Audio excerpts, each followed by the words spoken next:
E aí galera, tudo bem? Meu nome é Fernando, estou aqui para continuar nossa série de sinais e sistemas, uma aventura no espaço sideral. E o que acontece? Hoje eu vim trazer convolução discreta de novo, só que agora eu vim trazer para uma outra perspectiva, né?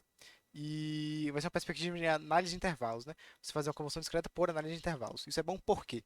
Porque a gente consegue entender melhor se a gente entender isso aqui, convolução por sinais contínuos, e a gente também é massa porque se eu quiser um ponto lá na frente, eu não preciso ter que calcular todos os pontos anteriores e fazer todo aquele sistema lá e tudo mais para você encontrar um ponto lá na frente. Você pode só identificar onde esse ponto está e identificar em qual intervalo ele está e qual a equação que ele segue, né? Qual o padrão que ele segue, certo? Acho que esse aqui ele fala no livro do Oppenheim, acho que lá para a página 50, e ele traz esse exemplo aqui, né?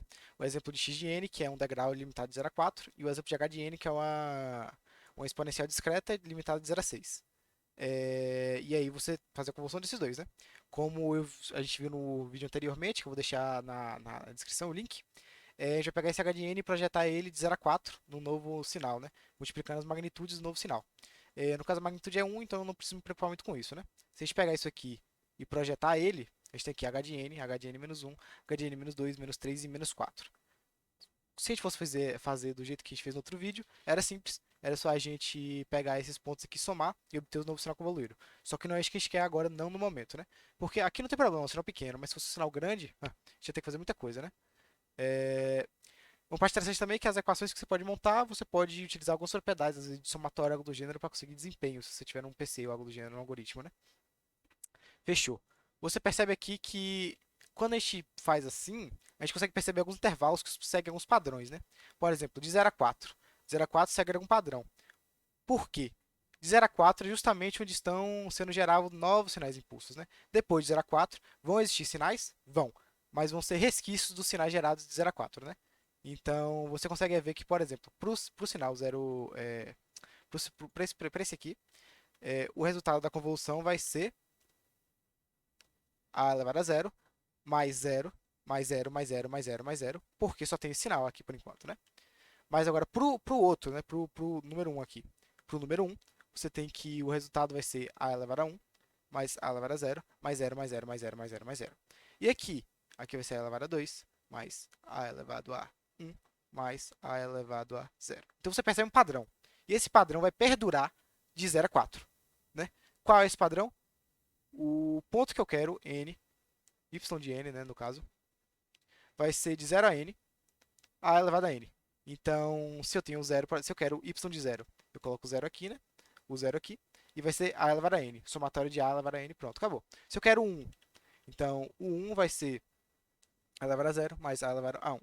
E esse padrão aqui vale só para n, se n tem que estar contido no intervalo de 0 a 4, né? Só que depois disso, o padrão muda. Por quê? Por que, que o padrão muda? Porque não estão sendo geradas novas coisas. E aí você não vai ter sempre um novo sinal aqui para você somar atrás, né? O número de tracinhos aqui para você somar vai continuar constante. O que vai mudar somente são os valores dele, né? Então, para esse intervalo,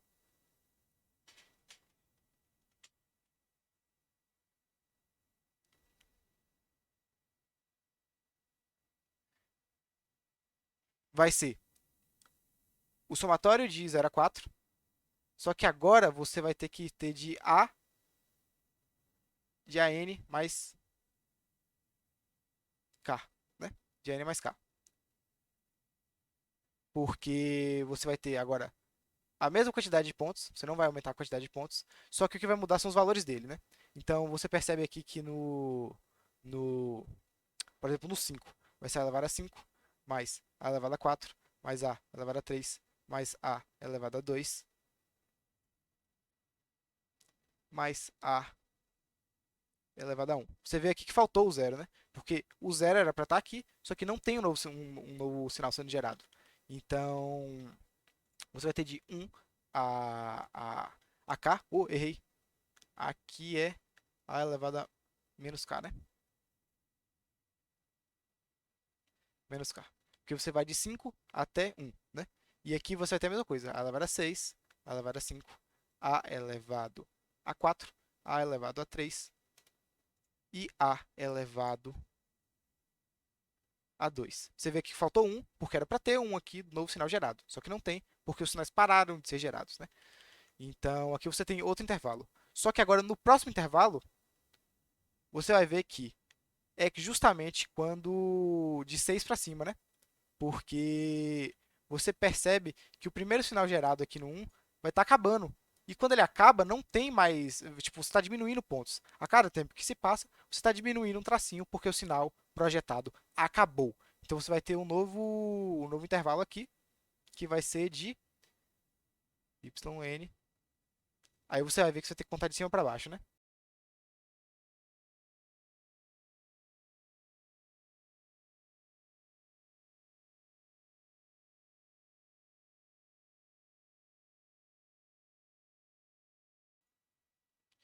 O Oppenheimer também traz outro exemplo muito interessante, que esse daqui não é algo trivial, você não conseguiria resolver com o meu método de forma explícita, né?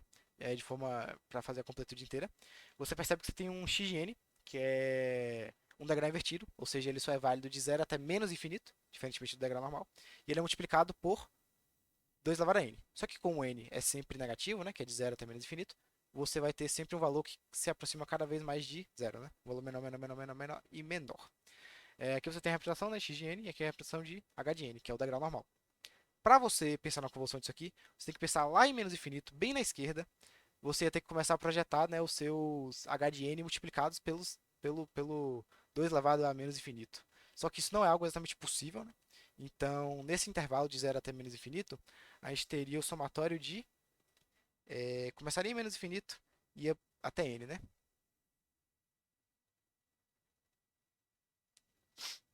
De a elevado a k, sendo k igual a menos infinito. Então você ia somar isso tudo e ia chegar no teu n. Só que não tem como você começar no menos infinito, né? Então, no caso, meu k, meu a aqui, né? É 1, 2. Isso. É... Certo. E depois de zero, isso aqui vale só para n menor que zero. Se n for maior ou igual a zero, você percebe uma coisa aqui, né? Que apesar de você não gerar novos sinais, porque não vai existir mais x de n, você nunca vai estar tirando os sinais também. Porque os sinais que você criou aqui anteriormente, eles nunca acabam, né? Eles são sinais legais, né? Eles nunca vão acabar. Você nunca vai acabar perdendo informação. Então, você vai continuar com os mesmos valores sempre, a partir de zero, né? Então, o que acontece? Você vai ter sempre um valor constante. Então, x de n para n maior que zero vai ser um valor constante. Vai ser igual para todo valor, né? Que vai ser de o somatório de menos infinito até zero, que vai ser todos os valores, né? Porque esse valor vai continuar constante sempre, de 2nk, né? De 2k, na verdade. Com k igual a menos infinito. Só que o que acontece? Não dá para resolver esse somatório de forma explícita. A gente pode modificar ele um pouquinho, né? E você perceber que é a mesma coisa. O que é que eu fiz aqui, né? O próprio Oppenheimer fez também. Eu só troquei, né? Falei que é de zero até infinito. E aqui eu imputei os valores negativos já, né? O valor negativo do expoente que seria. Então ficou um meio, né? Então você vai ver que isso aqui é basicamente a mesma coisa, tá ligado?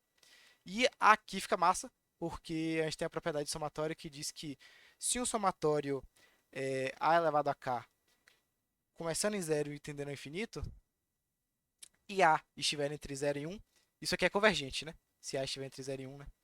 Quer dizer que isso aqui é convergente. E a convergência dela é dada por 1 sobre 1 menos a. A gente pode estar, isso aqui é até PG e PA, né? Tem uma coisa relacionada a isso, né? E nesse caso aqui a gente vai ter que 1 é igual a 1 menos 1 meio. Isso vai ver que isso aqui é igual a 2, né? Que aqui vai dar 1 meio. E aqui vai dar 1 sobre 1 meio, que é 2.